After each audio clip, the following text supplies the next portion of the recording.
Leave the girl. It's the man I want. Take him to my laboratory.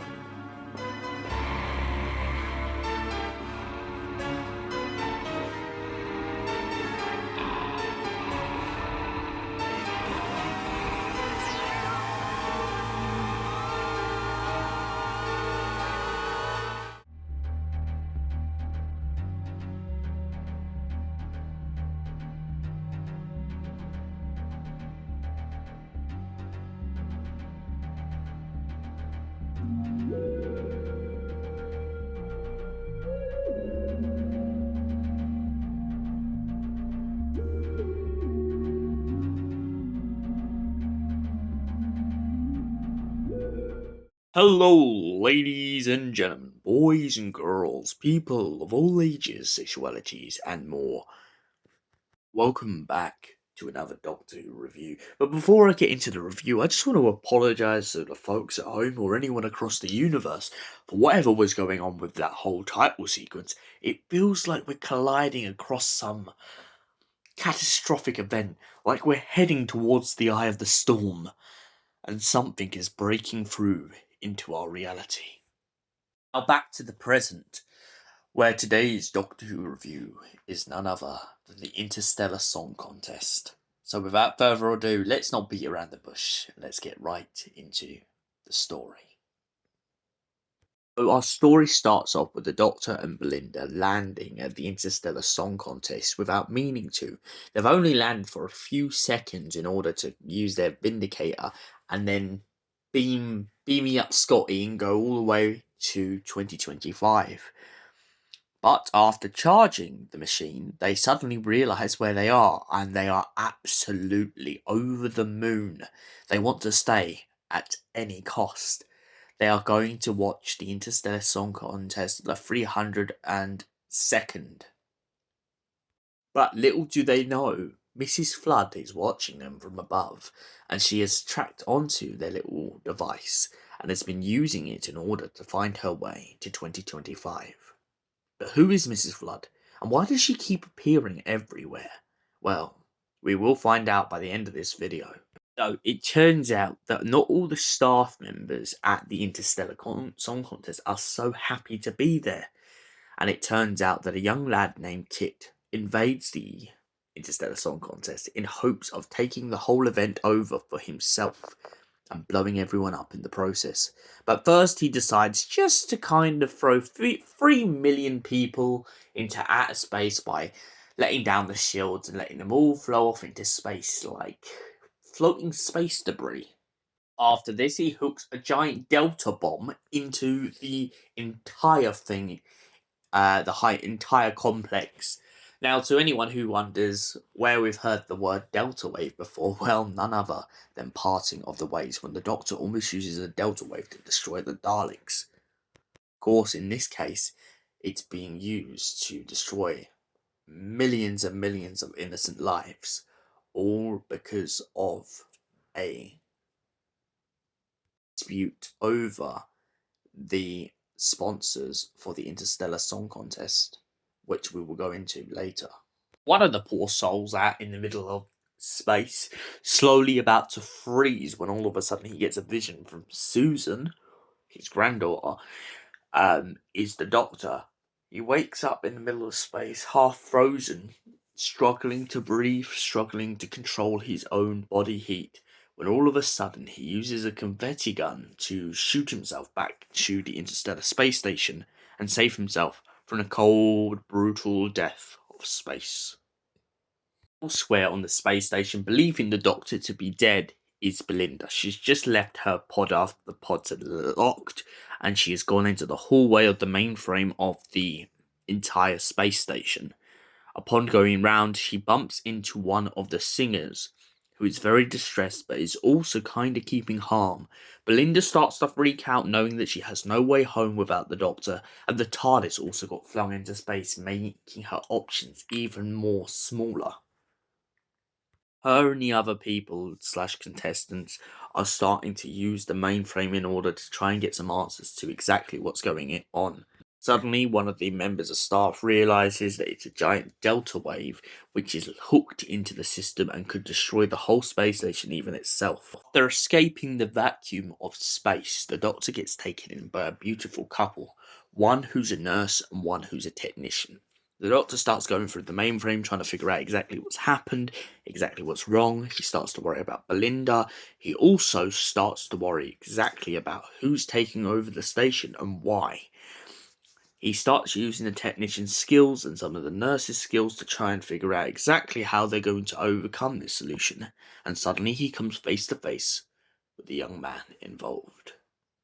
After confronting Kit, the Doctor begins to go all Time Lord victorious on us, as he begins to get so enraged by the fact that Kit wants to use a delta wave that he is willing to tell him that if he destroys everyone on the space station, the Doctor will be the last one alive, and if the Doctor's the last one alive, he will find Kit and he will chuck him into the void. This kind of is a really good parallel to how the Doctor acts in the Family of Blood, especially with the speech that someone brought up very recently from the Family of Blood. This Doctor, this man who fought gods and demons, we finally understood why he ran and hid from us. He was being kind. It's exactly what the Doctor isn't so much when he catches up with Kit in this story. He starts to lose it. He starts to hurt the young man. He starts to use electric on him because he believes this young man needs to learn a lesson. Now, some people may say, but this is a bit uncharacteristic for the Doctor. Yes, but at the end of the day, you've got to remember, he lost over 1 billion people on his own homeworld. He then has committed genocide in so many episodes, not just the Time War. He's literally had to kill a whole species of plant because there was no other way. And now he's left with the choice between saving over trillions of people who have been flooded out into space or hurting one individual, and the Doctor just absolutely loses it. But luckily, we get a bit drawn back in when, of course, we get another psychic message from Susan, aka Carol Ann Ford, telling the Doctor to stop, to think what he's doing, and to try and forgive this young man no matter how stupid he's been. Now, after destroying Kit and essentially reviving all the people on the space station and getting to hear a beautiful song that was so brilliantly sung, the Doctor bumps into Graham Norton, a hologram, who he's previously bumped into in this story. But after he mentions Earth, Graham Norton seems to point out that Earth was killed in the year 2025, the year that Belinda had escaped from. But why? And who by? Well, this is where the Doctor gets really annoyed. He doesn't get an answer, as the answer seems to be unknown. But he does start to suspect that foul play is involved, as him and Belinda head off for another adventure through time and space. Now, before I get on to the next bit, I think it's just clear that I need to point this out. This is not the first time Graham Norton has been in Doctor Who. Oh no, he is the meddling monk of Doctor Who air times. He's been in the episode Rose in a little overtone where people thought that he was in the background of Rose Tyler's scene. He's also been in Flesh and Stone, in which Matt Smith gets his penultimate moment where he's supposed to be saying a big speech and shooting up into the air, but no, he's ruined by Graham Norton going, and next on the Graham Norton Show. So I just thought I'd chuck that in there. Now, you may think, the Interstellar Song Contest, what else could they chuck in there? Well, to make things even more interesting, Mrs. Flood is about to have a bi-generation. But who on earth could Mrs. Flood be? Well, she says she's a time lady, and there's only one time lady cruel enough for her to possibly be. It's none other than the Rani. Indeed, it turns out that Mrs. Flood was the Rani all along. Maybe the acronym RAIN was in there for a reason. Maybe it's just the fact that she's called Mrs. Flood. Who knows? Who knows? But the Rani is back, and she's up to her old evil schemes. And let battle begin, because when she's in town, there's nothing she can't do. Now, for many people who haven't watched Classic Who, or are maybe having to look back at Classic Who, the Rani is a very classic character from Doctor who was also a Time Lord / renegade from the planet Gallifrey. She left as a scientist, but she sees people not so much as people, but more as objects to experiment upon. She was first introduced to us in The Mark of the Rani, where the Sixth Doctor comes across a plot to stop one of the greatest steam inventors from inventing something. And then she returns in another story called Time in the Rani, in which she basically tries to take over and disguises herself as Mel in order to try and use the Doctor's body and brain to power a giant machine. Now, there is a third story, but it's a very controversial, and it's down to you whether or not you accept it as a story. There is also that time when there was the dimensions in time in which the Rani tries to steal the Doctor's regenerations and trap him in her TARDIS in order to power a super weapon. But other than that, I'm very happy they brought back the Rani. I've been saying it for years, I've been wanting it for years, and finally it's here and it's happened. And I think this casting, personally, Anita Dobson, of course, brilliant, but Archie Punjabi, oh, absolute, hands down, girl, you slay. You were in the scene. I'm just breathtaken by how brilliant you were in that scene, and I can't wait to see more of you in Wishworld and Reality War. It is gonna be phenomenal, absolutely phenomenal. So, yeah, I have no words. I pray to thee. This is one of the greatest things that's happened in Doctor Who. One other thing we should mention before we get to our scores on this episode: Duggar D. Oh, Murray Gold.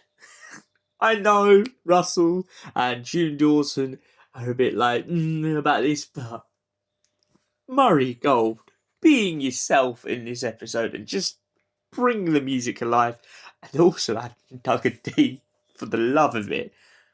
Thank you. I love it. It's hilarious, it's funny, and it works in my opinion, especially in those sort of moments where we're not quite sure where the plot's going. So, thank you. So another mention before I get to the scorecard, Rylan, big up from me, big up. Love your presence in the beginning of this. I love how you pass things off, and I love how, as I've mentioned on Twitter, you pretty much have outlasted Cassandra. She has nothing on you. You absolutely slayed in this, mate. Absolutely slayed. Now for the scorecards of the Interstellar Song Contest. We had the Rani, we had Susan, we had Rylan, we had Graham Norton. I'm being honest, we could have... there's so many more guest stars we could have fit into this whole story, and that's why it was so brilliant. Oh, and to mention, we also had Janice Goblin playing someone completely different in this. So, for that reason, I have to give the Interstellar Song Contest a solid 10 out of 10. You gave me glamour, you gave me gorgeous, you gave me fabulous. And for that reason, as I said, 10 out of 10. No notes. Thank you for watching. We will see you in the next Doctor Who review. Until then, goodbye. And stay beautiful, you beautiful Whovians.